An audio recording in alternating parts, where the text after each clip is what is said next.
इस क्लास में UP TET प्राथमिक स्तर का पेपर सॉल्व करेंगे। इसमें संस्कृत के प्रश्नों को देखेंगे। 2014 में संस्कृत के जो भी प्रश्न पूछे गए थे उन सभी प्रश्नों को यहाँ पर सॉल्व करेंगे। कुल 30 प्रश्न पूछा जाता है संस्कृत से, तो यहाँ पर कुल 30 प्रश्नों को देखेंगे। आप लोग सभी प्रश्न ध्यान से देखिए और सभी प्रश्नों का उत्तर बताने का प्रयास कीजिए। पहला प्रश्न है, शिक्षण में नैदानिक परीक्षण की आवश्यकता होती है छात्र की पारिवारिक आय की जांच करने के लिए, या स्वास्थ्य परीक्षण के लिए, या विषयगत कमजोरियों को जानने के लिए, या प्रतिस्पर्धा की भावना का विकास करने के लिए।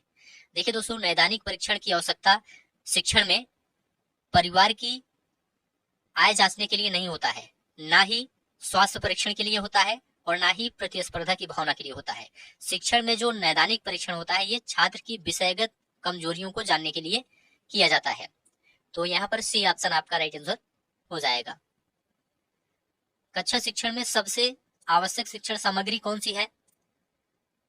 ऑप्शन है रेडियो, चार्ट, श्यामपट, ग्रामोफोन।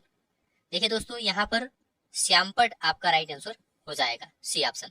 कक्षा शिक्षण में रेडियो, ग्रामोफोन और चार्ट की अपेक्षा श्यामपट ही सबसे आवश्यक सामग्री है, इसे आप लोग ध्यान रखिएगा।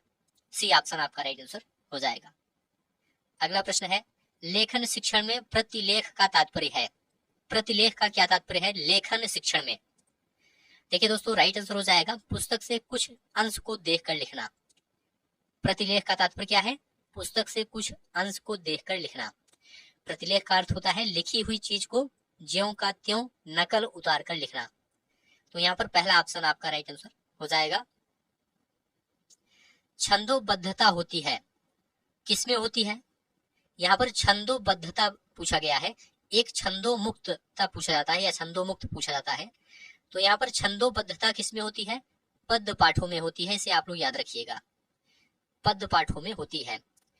और गद्य पाठों में छंदोमुक्त रचना होती है। गद्य विधा क्या है? छंदोमुक्त रचना है। और कहानी गद्य विधा का ही एक भेद होता है। और पद्य के बारे में बताया गया छंदोबद्ध रचना होती है। जबकि नाटक की बात करें तो नाटक में दोनों का मिश्रण होता है। चलिए अगला प्रश्न है, निम्नलिखित में से कौन अशुद्ध वाचन का कारण नहीं है? यहाँ पर नहीं पूछा गया है। वर्णों की ध्वनियों का ज्ञान ना होना, यह तो कारण है। प्रयत्न लाघव भी है। उच्चारण संबंधी अभ्यास की कमी से भी अशुद्ध वाचन होता है। सस्वर वाचन, यह अशुद्ध वाचन का कारण नहीं है। तो डी ऑप्शन राइट आंसर हो जाएगा। क वर्ण का उच्चारण स्थान है। क वर्ण का उच्चारण स्थान क्या है?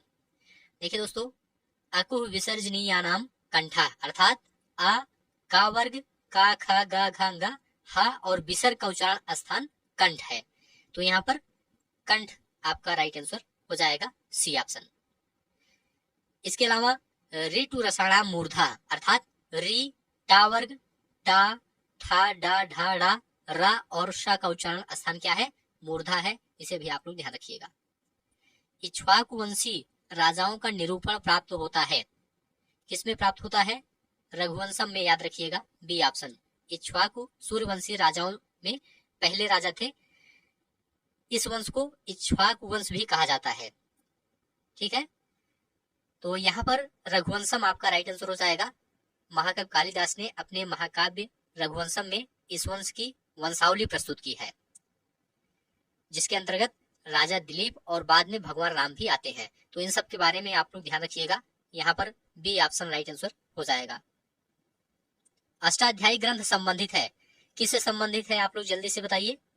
देखिए दोस्तों, यहाँ पर आपका राइट आंसर हो जाएगा व्याकरण से। पहला ऑप्शन राइट आंसर हो जाएगा। महर्षि पाणिनि द्वारा विरचित अष्टाध्यायी व्याकरण का सर्वमान्य तथा सर्वश्रेष्ठ ग्रंथ है, इसे आप लोग ध्यान रखिएगा। यहाँ पर पहला ऑप्शन व्याकरण से आपका राइट आंसर हो जाएगा। महर्षि पाणिनि ने संस्कृत वर्णमाला को विभाजित किया है। कितने खंडों में विभाजित किया है? तो याद रखिएगा 14 खंडों में विभाजित किया है। बी ऑप्शन राइट आंसर हो जाएगा। 14 भागों में विभक्त किया है, जिसे माहेश्वर सूत्र कहा जाता है। ता वर्ग का उच्चारण स्थान है। ता वर्ग का उच्चारण स्थान क्या है? देखिए दोस्तों, इसका उच्चारण स्थान है दंत। सी ऑप्शन राइट आंसर हो जाएगा। लितु लसानाम दंता, अर्थात ली, ता वर्ग, ता, था, दा, धा, न, ला और शा का उच्चारण स्थान दंत है। यहाँ पर सी ऑप्शन राइट आंसर हो जाएगा। गम धातु को लोट लकार प्रथम पुरुष एक वचन में, गम धातु का लोट लकार प्रथम पुरुष एक वचन में क्या रूप होता है? तो देखिए दोस्तों, राइट आंसर हो जाएगा गच्छतु। पहला ऑप्शन राइट आंसर हो जाएगा। गम धातु लोट लकार का रूप कैसे चलता है? गच्छतु, गच्छताम, गच्छन्तु, गच्छ, गच्छतम, गच्छत, गच्छानि, गच्छाओ, गच्छाम। तो यहाँ पर गच्छतु आपका राइट आंसर हो जाएगा। पित्रा, पितृ शब्द के किस विभक्ति एवं वचन का रूप है? देखिए दोस्तों, राइट आंसर हो जाएगा तृतीया एक वचन, तृतीया एक वचन। पितृ शब्द का रूप कैसे चलता है? पिता पितरौ पितरः, पितरम पितरौ पितरन्, पित्रा पितृभ्याम पितृभिः, पित्रे पितृभ्याम पितृभ्यः, पितुः पितृभ्याम पितृभ्यः, पितुः पितरोः पितॄणाम, पितर पितरोः पितृषु, हे पिता हे पितरौ हे पितरः। इस तरह से इसका रूप चलता है। अष्टाविंशति शब्द का अर्थ होता है, इसका अर्थ क्या होता है आप लोग जल्दी से बताइए। देखिए दोस्तों, यहाँ पर आपका राइट आंसर हो जाएगा 28। यहाँ पर बी ऑप्शन राइट आंसर हो जाएगा 28। 18 इसे अष्टादश कहा जाता है, 28 को अष्टाविंशति कहा जाता है। 38 इसे अष्टात्रिंशत् कहा जाता है। 48 इसे अष्टचत्वारिंशत् या अष्टाचत्वारिंशत् कहा जाता है। पावका शब्द का संधि विच्छेद होता है, पावका शब्द का संधि विच्छेद क्या है? देखिए दोस्तों, पौ धन अका बराबर पावका, सी ऑप्शन आपका राइट आंसर हो जाएगा। एचो आई वायावा सूत्र से दोस्तों अव के स्थान पर आव होकर पावका शब्द यहाँ पर बना है। एचो आई वायावा अर्थात यदि ए ओ ऐ औ के बाद कोई स्वर आए तो इनके स्थान पर क्रमशः ऐ औ आय आव हो जाता है। इसे आप लोग ध्यान रखिएगा। जैसे पौ धन अका बराबर पावका। जगदीशः में किस सूत्र से संधि हुई है? जगदीशः में किस सूत्र से संधि हुई है? तो देखिए दोस्तों, झलाम जसोवंते सूत्र से, डी ऑप्शन राइट आंसर हो जाएगा। जगदीशा जगत धन ईसा, इसका पूर्व पद जगत है, जगत पद में अंतिम वर्ण ता झल है, इसलिए झलाम जसोवंते से झल ता के स्थान पर जस आदेश प्राप्त हुआ है। अब स्थाने अंतरतम से ता का सदृशतम वर्ण दा है और ता के स्थान पर दा होकर जगदीशा रूप बना है। तो यहाँ पर झलाम जसोवंते आपका राइट आंसर हो जाएगा। राम शब्द के तृतीय एक वचन का रूप होता है, राम शब्द के तृतीय एक वचन का रूप क्या होता है? रामेण होता है। इसका रूप कैसे चलता है? रामः रामौ रामाः रामम रामौ रामान रामेण रामाभ्याम रामैः रामाय रामाभ्याम रामेभ्यः रामात् रामाभ्याम रामेभ्यः रामस्य रामयोः रामाणाम रामे रामयोः रामेषु हे रामो हे रामाः। तो यहाँ पर बी ऑप्शन रामेण आपका राइट आंसर हो जाएगा। पठामह पठ धातु का रूप होता है, पठामह पठ धातु का रूप क्या होता है? देखिए दोस्तों, लट लकार उत्तम पुरुष बहुवचन में, पहला ऑप्शन राइट आंसर हो जाएगा। पठामह पठ धातु का रूप होता है लट लकार उत्तम पुरुष बहुवचन। द धातु में कत्वा प्रत्यय का योग करने पर होता है, क्या होता है? दत्वा। यहाँ पर सी ऑप्शन दत्वा राइट आंसर हो जाएगा। द प्लस कत्वा बराबर दत्वा, अर्थात द धातु से कत्वा प्रत्यय होकर दत्वा रूप होगा। सह पादेन खंजः अस्ति, वाक्य में पादेन पद में तृतीया विभक्ति का विधायक सूत्र क्या है? देखिए दोस्तों, राइट आंसर हो जाएगा यहाँ पर येनांग विकारः, याद रखिएगा येनांग विकारः। सह पादेन खंजः, खंजा वाक्य में पैर से लंगड़ा होने पर अंग पैर के विकृत होने की दशा में संपूर्ण अंग के लंगड़े होने का बोध होता है। यहाँ पर येनांग विकारः सूत्र से विकृत अंग पाद में तृतीय विभक्ति हुई है, तो यहाँ पर बी ऑप्शन आपका राइट आंसर हो जाएगा। संस्कृत के प्रत्येक लकार के पुरुष होते हैं, यहाँ पर राइट आंसर हो जाएगा 3। बी ऑप्शन राइट आंसर हो जाएगा।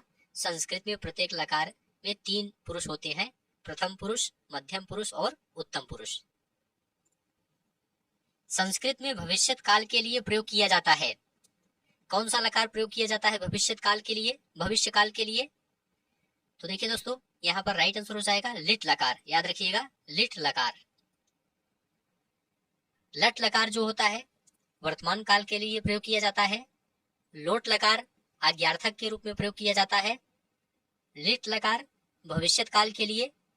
लंग लकार अनंतन भूतकाल के लिए। तो यहाँ पर सी ऑप्शन राइट आंसर हो जाएगा। निम्नलिखित में से कौन सा उपकरण श्रव्य दृश्य दोनों है? कौन सा उपकरण श्रव्य दृश्य दोनों है? तो देखिए दोस्तों, यहाँ पर टेलीविजन आपका राइट आंसर हो जाएगा, सी ऑप्शन। टेलीविजन क्या है? श्रव्य और दृश्य दोनों है ये। टेप रिकॉर्डर और ग्रामोफोन ये श्रव्य उपकरण है, जबकि चार्ट दृश्य उपकरण है। और टेलीविजन क्या है? दृश्य श्रव्य या श्रव्य दृश्य दोनों प्रकार का उपकरण है। तेन में विभक्ति है, कौन सी विभक्ति है? इसमें दोस्तों तृतीया विभक्ति है, याद रखिएगा, सी ऑप्शन तृतीया। तत् शब्द का रूप कैसे चलता है? सह तौ ते, तम तौ तान, तेन ताभ्याम तैः, तस्मै ताभ्याम तेभ्यः, तस्मात् ताभ्याम तेभ्यः, तस्य तयोः तेषाम्, तस्मिन् तयोः तेषु। तो यहाँ पर तृतीय विभक्ति एक क्वेश्चन आपका राइट आंसर हो जाएगा। आगत्य में प्रत्यय है, इसमें कौन सा प्रत्यय है? आगत्य में इसमें लेप प्रत्यय है, सी ऑप्शन राइट आंसर हो जाएगा। यहाँ पर लेप आपका राइट आंसर हो जाएगा। बिभ्यति, बिभ्यति शब्द में मूल धातु एवं लकार है। बिभ्यति शब्द में मूल धातु एवं लकार क्या है? भी धातु लट लकार। पहला ऑप्शन राइट आंसर हो जाएगा।